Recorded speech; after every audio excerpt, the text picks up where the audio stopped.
namanya Juwairiyah binti Haris bin Abu Dirar. Anaknya pimpinannya, Bu.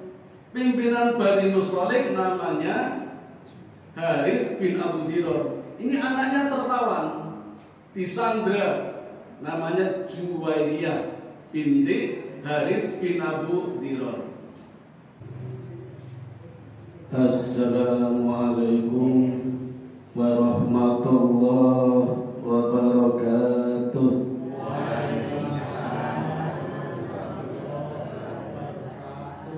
Alhamdulillahilladzi ahyana ba'dama amatana wa ilaihin nusyur.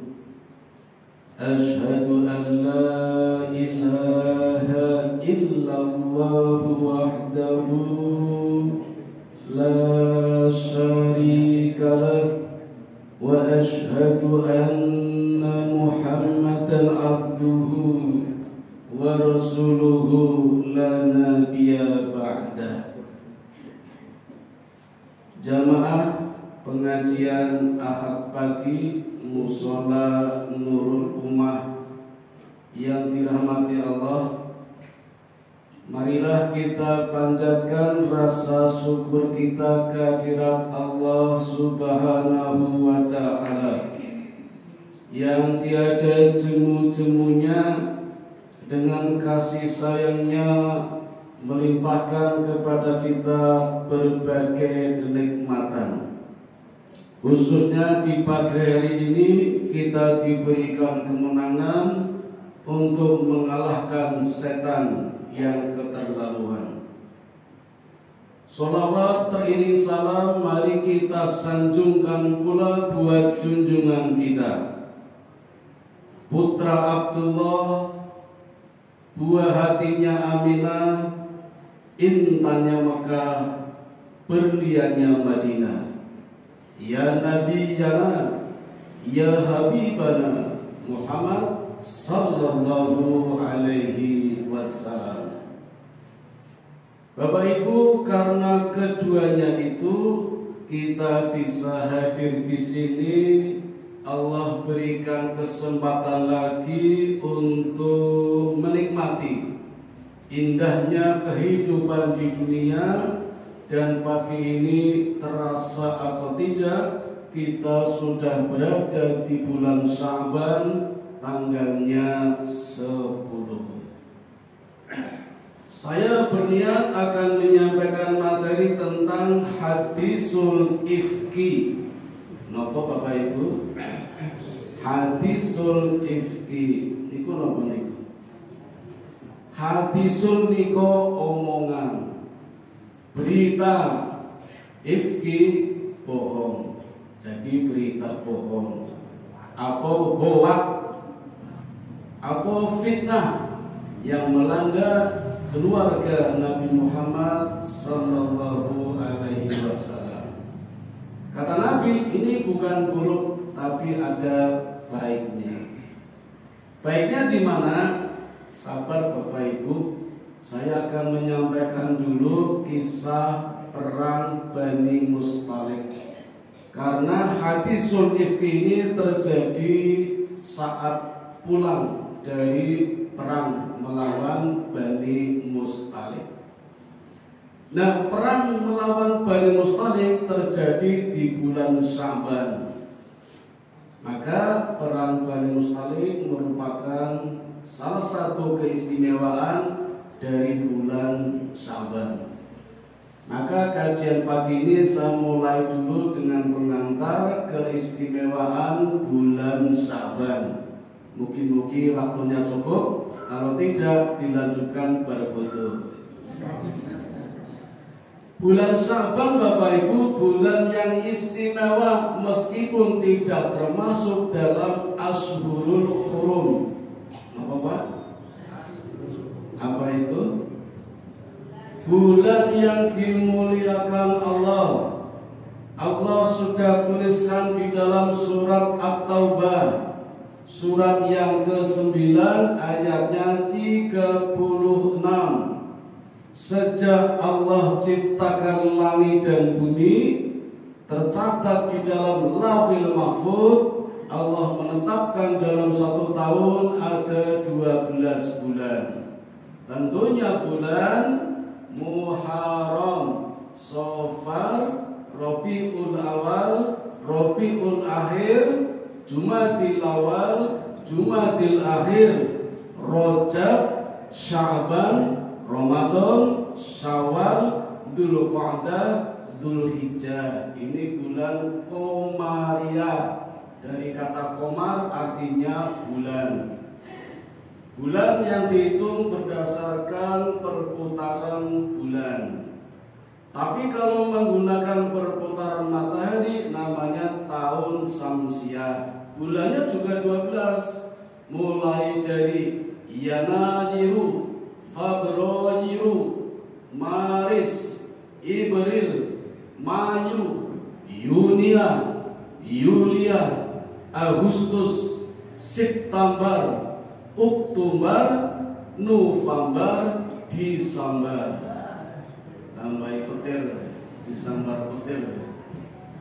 Nah, dari 12 bulan tadi Bapak Ibu yang dimuliakan Allah ada 4. Yang 3 berurutan Dzulqa'dah, Dzulhijjah, Muharram. Yang 1 bulan melompati 6 bulan, bulan Rajab. Sya'ban tidak ada di dalamnya, tapi termasuk bulan yang diberkati Allah. Walaupun tidak termasuk dalam Ashhurul Hurum, bulan Sya'ban sering disebut-sebut Nabi ketika berada di bulan Rajab. Dalam hadis yang diriwayatkan oleh Imam Bukhari Muslim, Nabi ngendika bahwa bulan Rajab adalah bulannya Allah, bulan Sya'ban adalah bulanku, dan bulan Ramadan adalah bulan umatku. Saya ulangi Bapak Ibu, kata Nabi, bulan Rajab adalah bulannya Allah, bulan Sya'ban bulanku, bulannya Nabi. Pantas saja di bulan Sya'ban Nabi banyak melakukan ibadah lebih banyak daripada bulan-bulan yang lain, terutama puasa. Puasa sunnahnya lebih banyak daripada di bulan lain. Bahkan dalam riwayat lain Nabi pernah berpuasa 30 hari sebagai persiapan bulan Ramadan. Jadi kalau digabung dengan Ramadan 2 bulan Nabi berpuasa. Kuat mboten Bu? Gak kuat gak apa-apa. Itu kan amalannya Nabi. Nabi kan punya 3 sifat: am, khos, khos bil khos. Ini termasuk khos bil khos, khusus di atas khusus, spesial amalannya Nabi. Tapi kalau bisa mengikuti, monggo. Bahkan Bapak Ibu, ketika bulan Rajab Nabi senantiasa berdoa. Setiap hari Nabi berdoa, bahkan setiap saat. Doanya ada di dalam hadis yang diriwayatkan oleh Bukhari. Pun apa dereng? Allahumma barik lana. Ada orang dulu dalam rampung, dalam rampung tiga mau makan. Allahumma barik lana fi Rajab wa Sya'ban wa balagna Ramadan. Ya Allah, berkailah kami di bulan Rajab dan Sya'ban, dan sampaikanlah kami pada bulan Ramadan. Itu doanya Nabi Bapak Ibu di bulan Rajab kemarin. Sudah lewat 10 hari, ingin untuk ngapain? Kalau kemarin panjenengan berdoa kemudian dikabulkan Allah, pasti Bapak Ibu umurnya diperpanjang. Minimal bertemu dengan bulan Ramadan besok, yang tinggal 20 hari lagi insya Allah. Kalau kemarin berdoa, kalau tidak ya siap-siap. Siapa tahu nggak ketemu, mungkin ketemu nggak? Amin. Amin. Nah Bapak Ibu, di bulan Syaban ada satu peristiwa yang namanya Perang Bani Mustaliq. Disebut Perang Bani Mustaliq karena Nabi perang melawan Bani Mustaliq.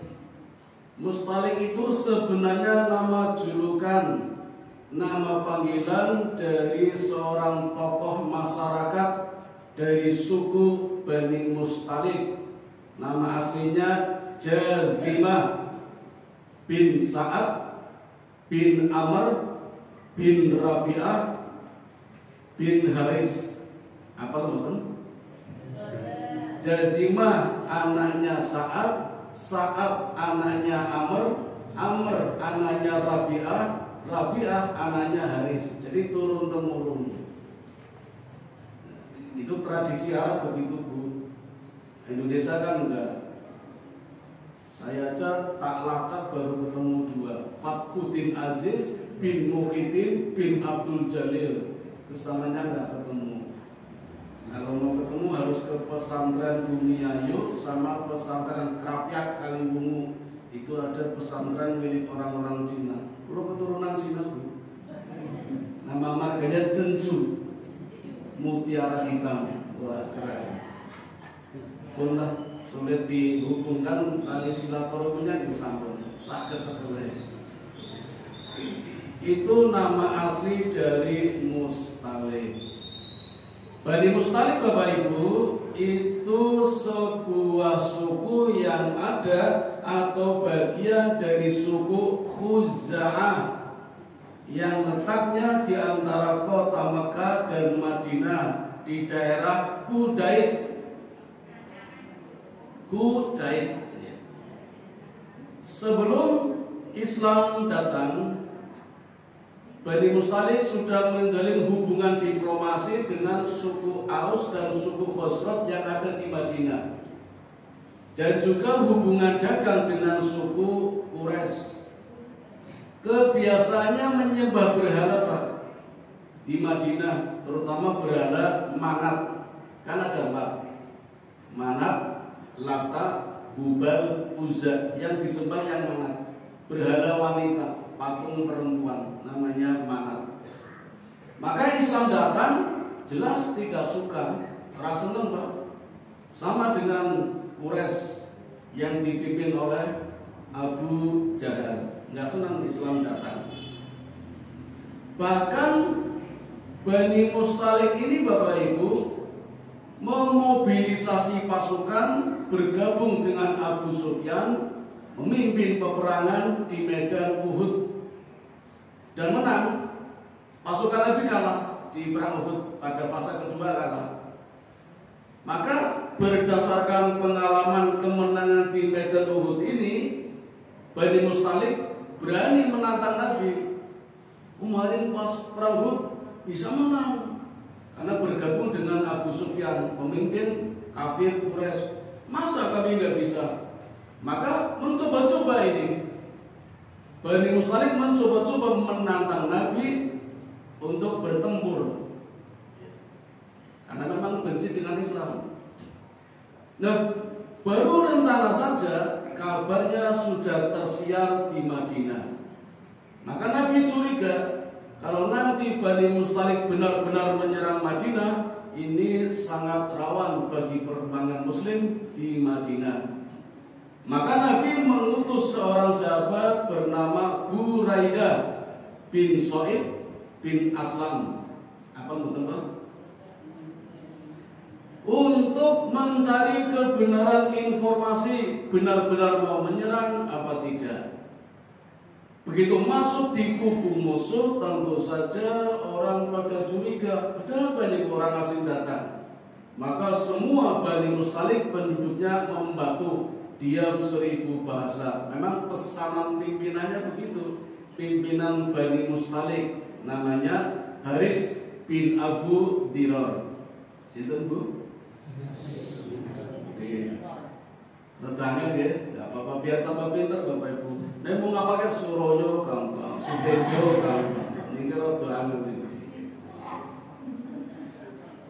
Tentu saja dicurigai.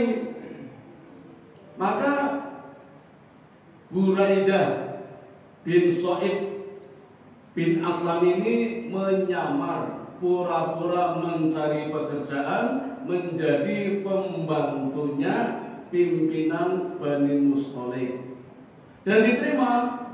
Kebetulan pimpinannya sibuk menjalin hubungan dagang dan diplomasi. Oke lah, silakan. Kalau mau jadi pembantu, jadi pelayan. Nanti kalau mau jadi staf pegawai tetap, akan saya gaji di atas UMR, tambah 2 juta per bulan, tambah sertifikasi, TPG, TPP. Ayo Pak Imam ini. Buraidah tidak mau. Saya freelance aja, biar setiap saat bisa pulang. Maka diberi kesempatan magang 3 hari untuk menjadi pembantu. Nah, 3 hari ini betul-betul dimanfaatkan Buraidah untuk mencari informasi yang benar. Ternyata benar, memang Bani Mustalik punya rencana akan menyerang Nabi, menyerang Madinah dengan kekuatan 6.000 pasukan bersenjata lengkap. Maka begitu Buraidah mendapatkan informasi yang valid, segera kembali pamitan, berbayaran pamit, menemui Nabi dan langsung menyampaikannya. Nabi gercep, gerak cepat. Hari itu juga langsung mengumpulkan para sahabat dan terkumpul 700 pasukan infanteri, pejuang, pembawa tombak dan pedang, ditambah 30 pasukan kavaleri berkuda. Malam itu langsung menuju perkampungan Bani Mustalik dengan jalan kaki. Kan 700 ya jalan kaki, yang 30 berkuda. Masa kudanya maka dewa ketinggalan nanti, kudanya di belakang.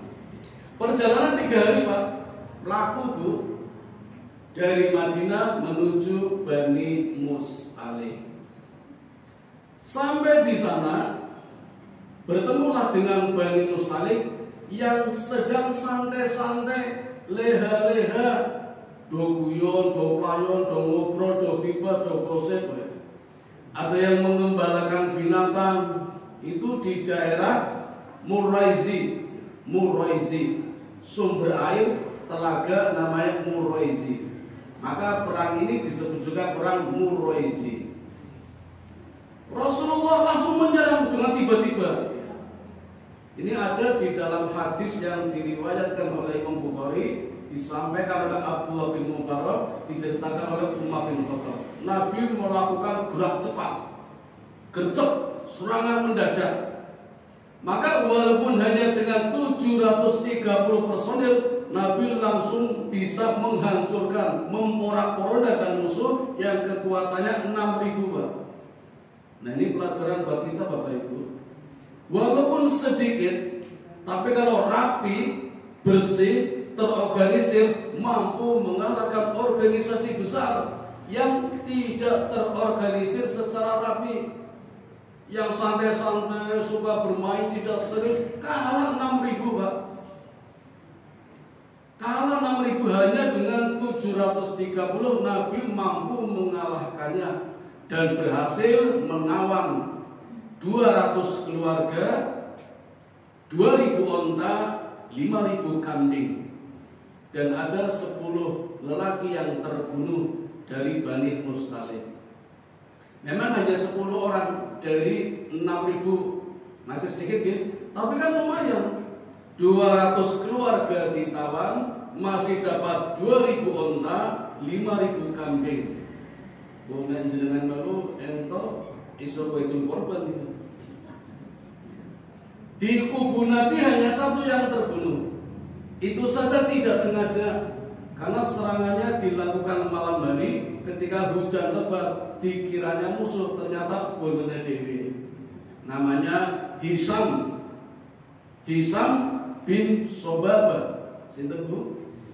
Hisam bin Sobabah. Itu dari golongan muhajirin, orang yang ikut Nabi hijrah dari Mekah ke Madinah. Yang membunuh itu dari golongan Ansor, orang yang menerima, menyambut kedatangan Nabi, orang Madinah. Orang Madinah sama orang Mekah sudah rukun. Nabi yang merukunkan antara Muhajirin dan Ansor. Gara-gara Hisam bin Sobaba terbunuh, saudaranya, kakaknya orang terima. Namanya Makis bin Sobaba. Sinten Pak? Langsung dari kalingan, tapi nek dari depan paling yo lali. Makis bin Sobaba mboten trimo, menemui Nabi minta balas dendam akan membunuh sahabat Nabi yang dari Ansor karena sudah membunuh adiknya namanya Hisam bin Sobaba. Kata Nabi, enggak usah, ini kan enggak sengaja. Insya Allah dengan rahmat Allah masuk surga. Tetap tak terima Pak. Saya balas dendam, nyawa dibayar nyawa. Kata Nabi, saya bayar diat. Nabi bayar diat. Denda Pak. Dendanya itu Bu. Tradisi Arab, satu nyawa dendanya 100 ekor onta. Bisa sugih mendadak Bu. Ini nang dolan teng Mekah nggo kanca. Ning kono kancane dipateni entuk 100 onta Bu. Sugih mendadak itu.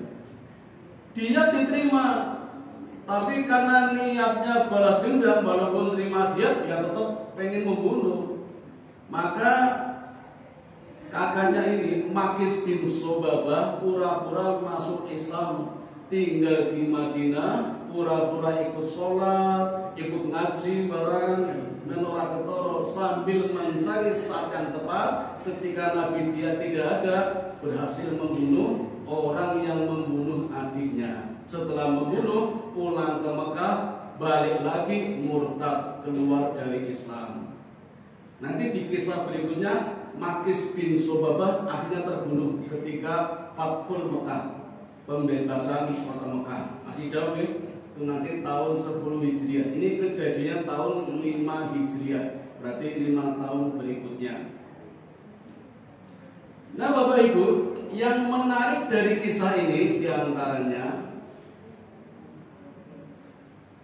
dari 200 keluarga yang tertawan, ada suami, ada istri, ada anak, ada cucu, ada satu wanita. Wanita ini manis dan murah senyum. Namanya Juwairiyah binti Haris bin Abu Dirar. Anaknya pimpinannya Bu, pimpinan Bani Musrolik namanya Haris bin Abu Dirar. Ini anaknya tertawan, disandra, namanya Juwairiyah binti Haris bin Abu Dirar. Perang kampung ya, terus bagi-bagi ghanimah. Nah wanita ini Pak, ghanimah, tawanan wanita, oleh Nabi diberikan kepada adik pamannya Aisyah. Apa betul ini? Istri Nabi kan Aisyah, punya paman, paman punya adik. Nah ini mendapat ghanimah, mendapat rampasan perang wanita. Ini adiknya paman Siti Aisyah, namanya Sabit.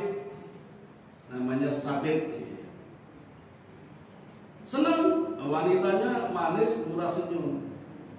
Tapi wanitanya nggak mau, Juwairiyah nggak mau, minta tebusan. Dan ini lari mencari Nabi, mencari kamarnya Nabi, Bapak Ibu. Aisyah yang waktu itu berada di depan kamar Nabi kaget. Demi Allah, aku tidak suka melihat wanita di depanku, sebagaimana nanti Nabi juga melihat seperti aku melihatmu. Jadi kalau bahasa kita kayak cemburu gitu ya.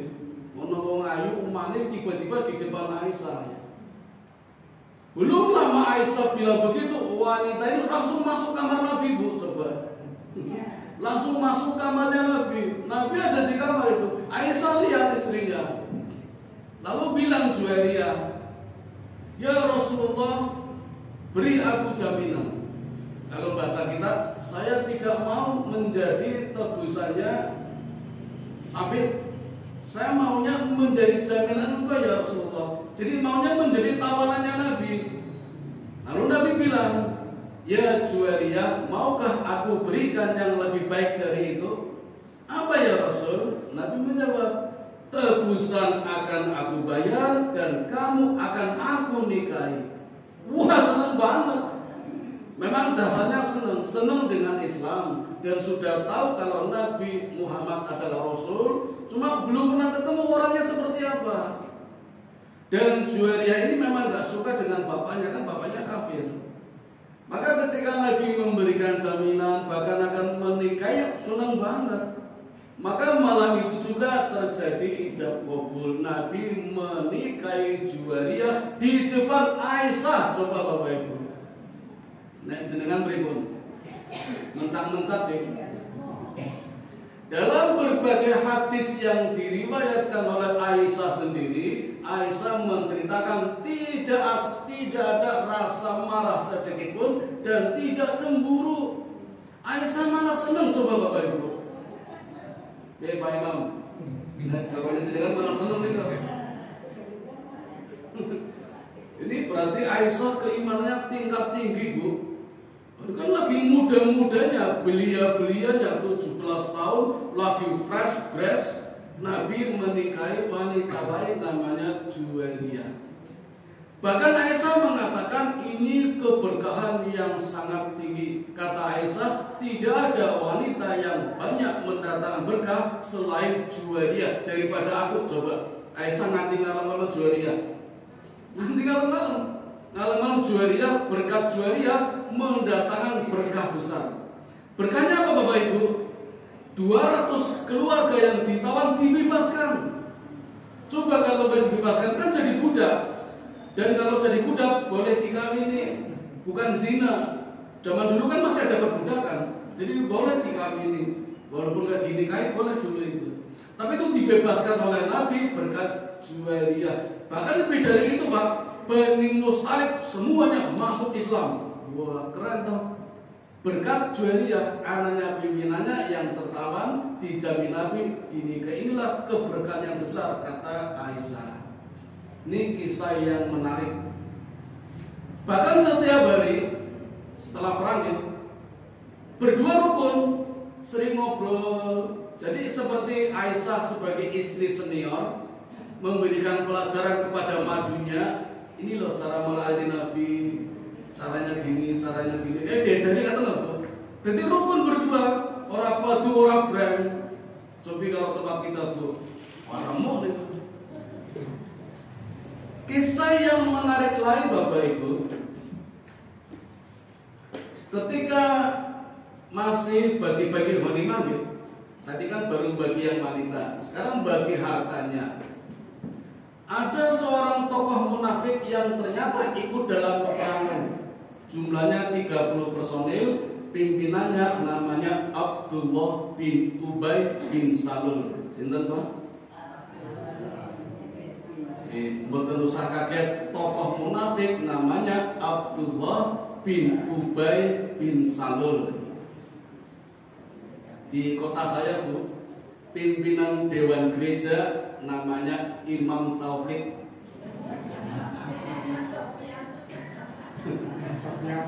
Sekretaris dewan gereja namanya Ismail Ishak. Coba kurang nopo. Mending tampil masjid saya namanya Suroyo.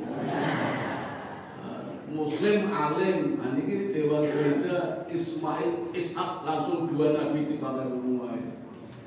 Jadi nggak usah kaget kalau tokoh munafik namanya Abdullah bin Ubay bin Salul.